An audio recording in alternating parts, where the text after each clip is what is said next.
Hello, mình là Mạnh Khanh, hiện đang là phi công của hãng Pacific Airlines.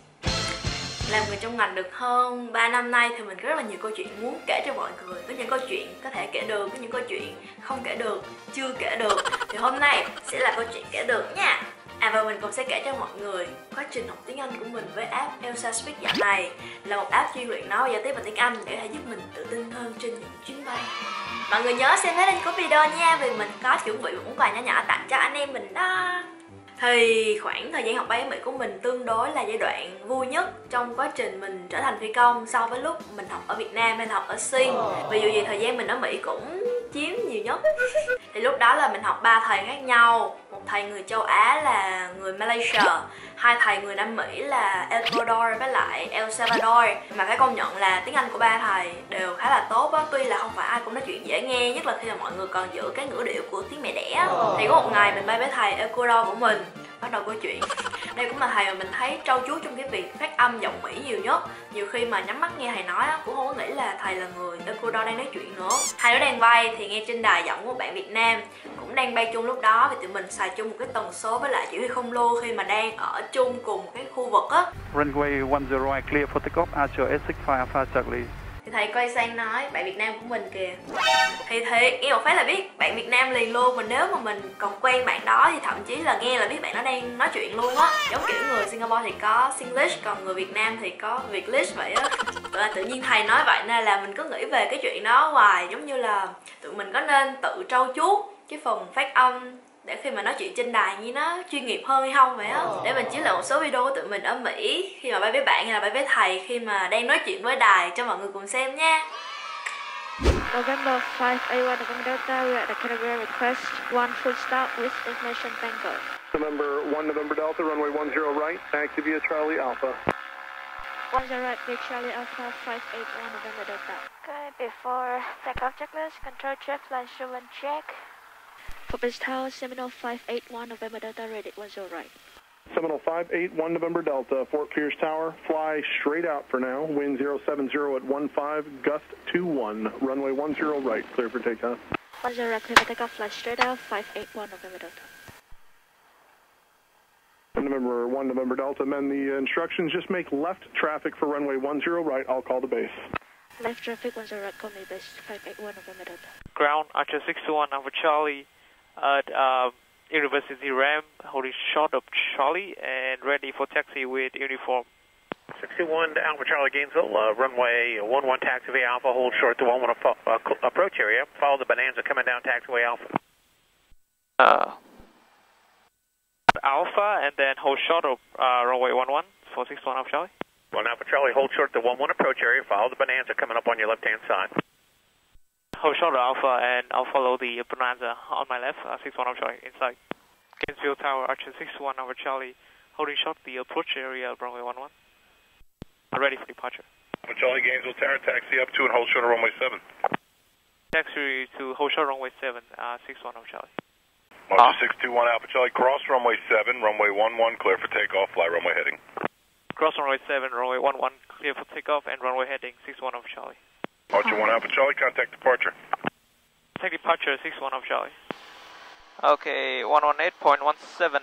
Departure, Archer 621 Alpha Charlie, 800 feet, climbing 3,000, runway heading. Number 61 Alpha Charlie, Jack's departure ident, maintain 5,000 direct Ocala. Maintain 5,000 direct Ocala and ident 61 Alpha Charlie. Chị ident rồi đúng không? Chị biết chọn Airway vào thế nào không? Airway á? Em chỉ cần bấm search tên thôi. Đó, bình thường em mấy lần em set lời kể check ride của em set tên vào nó cũng không được cơ. Tờ 537. Tại vì nhiều khi nó không biết là hướng lên hay hướng xuống thôi ấy. Thì bấm ngược xuống cái đường ngược lại ra hướng nốt rồi nè. Nó ra đường ngược lại, cáu nhờ. Và phải set từng điểm vào một. Em có thể set một cái điểm nào đó trên đường V57, V537. Em set thế cũng được. Mọi người thấy mấy bạn bay cùng mình là cũng thuộc nhóm tiếng Anh tốt quá chứ. Nói chuyện rất là tự tin mà nhấn nhá là đàng hoàng nữa nên là nghe nó khác bọt liền. Còn mình thì cũng còn kiểu giọng Việt Nam lắm. Xong mới quay lại câu chuyện gần đây lúc mà được bay trên bầu trời Việt Nam mình rồi nè. Cảm giác thân thương tới lạ vì 80% là chỉ toàn nghe giọng người Việt Nam mình trên đài thôi á. Cho đến khi mình bay cùng với một chị người Việt thì lúc nghe chị nói ở ngoài đời á thì khá là điệu, nhưng mà Khi mà mọi người nghe những gì chị nói qua tai nghe á thì rất là đỉnh luôn. Nhắm mắt nghe không biết thì lại tưởng chị là người nước ngoài nói luôn á. Rồi ghê chưa? Ghê chưa? Như là một sự nhắc lại cho mình nhớ mục tiêu trau chuốt phát âm của mình những năm tháng đó đã bị bỏ quên rồi vậy. Mình cũng kể cho mọi người nghe chuyện này nhiều lần rồi, nhưng mà đây là một câu chuyện có thật. Khi mà mọi người lâu quá không có được giao tiếp nói chuyện với đài á, là nhiều khi bị đơ. Khi muốn nói gì đó lắm, dù là trong đầu mình cũng biết là mình phải nói gì á, nhưng mà mình lại không nói ra được. Mà kỳ đầu năm tháng 2 tháng 3 mà mình được lên máy bay thật sự á, mình phụ trách con với đài, liên lạc với đài. Cứ mỗi lần mình bấm mic nói thì không bắp thì cũng quên. Được mấy anh bay cùng chỉnh lại cho suốt luôn, nên là bây giờ cũng bắt đầu bay đều lại rồi. Mình cũng quyết tâm thay đổi bản thân. Tại vì lúc bay, cái việc giao tiếp với đài chính là một cái chuyện nhỏ xíu so với cái việc mà phải điều khiển một cái máy bay đó như thế nào. Nên là mình cũng không có muốn cái việc giao tiếp với đài không tốt mà làm ảnh hưởng đến cái việc bay khác nữa ấy. Mà nhắc đến việc chỉnh sửa phát âm chính xác đến từng âm tiết thì mọi người cũng đã nghe qua app Elsa Speak rồi. Mình thì cũng nghĩ là tiếng Anh của mình cũng tương đối là ok, không phải là quá giỏi nhưng mà cũng không phải là kiểu quá cùi bắp ấy. Cho đến khi đọc phát âm ở trên Elsa thì mới thấy là mình còn quá nhiều lỗi như vậy. Tại sao mới thấy là cách mình nói tiếng Anh nghe vẫn rất là Việt Nam á. Như mình có nói ở trên thì là Elsa Speak là một app chuyên luyện nói và giao tiếp tiếng Anh, sử dụng công nghệ AI là trí thông minh nhân tạo để có thể chỉnh sửa phát âm chính xác đến từng âm tiết luôn. We danced a ton at the wedding. Lúc này thì mọi người có thể chọn cái từ mình đọc còn chưa chính xác để luyện đọc lại. Wedding. Wedding. Wedding.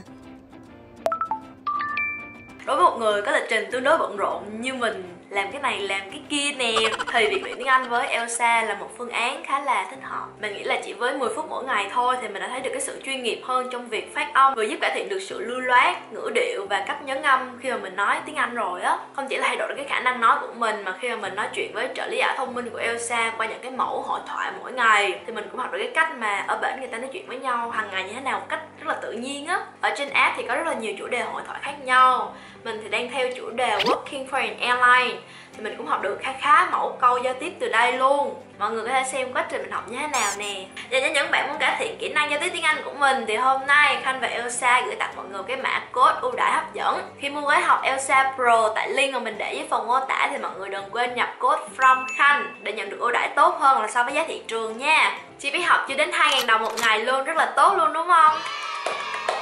Không biết là giữa những câu chuyện học bay của mình ở Việt Nam, ở Mỹ hay là ở Sing hay là về lại Việt Nam nữa rồi thì mọi người thích nghe câu chuyện ở những giai đoạn nào nhất ha? Thì mọi người có thể gợi ý cho mình ở phía dưới để mình có thể tiếp tục kể cho mọi người nghe câu chuyện ở những giai đoạn đó nha.